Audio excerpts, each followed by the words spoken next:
International for your service. Dhruva movie తర్వాత రామ్ చరణ్ తన మూవీని ప్రకటించలేదు. ఎప్పుడెప్పుడా అని ఎదురు చూస్తున్న రామ్ చరణ్ కొత్త మూవీ షూటింగ్ త్వరలోనే స్టార్ట్ కాబోతోంది. అయితే ఈ మూవీకి దర్శకుడు ఎవరు, ఎలాంటి బ్యాక్ డ్రాప్ లో సినిమా వస్తుందో ఆ విశేషాలు తెలుసుకుందాం.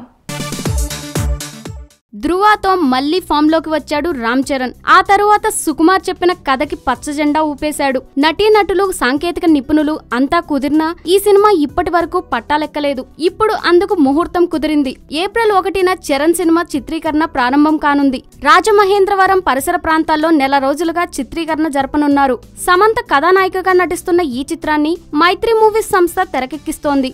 గ్రామీణ నేపథ్యంలో సాగే చిత్రమిది. 20 ఏళ్ల క్రితం నాటి వాతావరణం తెరపై కనిపిస్తుంది. ఆ కాలానికి తగ్గట్టుగా ఉండే ఓ పల్లెటూరి కోసం ఇన్ని రోజులుగా చిత్ర బృందం అన్వేషణ చేస్తూ ఉంది. అందుకే చిత్రీకరణ ఆలస్యమైందని సమాచారం. చరణ్ గెటప్, అతని మాట తీరు కొత్తగా ఉండబోతుందని ఈ సినిమా కోసం చరణ్ ప్రత్యేకంగా గడ్డం పెంచినప్పుడే అర్థమైంది. రేపల్లె అనే పేరు షికారు చేస్తున్న ఓ వినూత్నమైన పేరు చరణ్ సినిమా కోసం అన్వేషిస్తున్నామని చిత్ర యూనిట్ తెలిపింది. ఈ చిత్రానికి దేవిశ్రీ ప్రసాద్ సంగీతం అందిస్తున్నారు.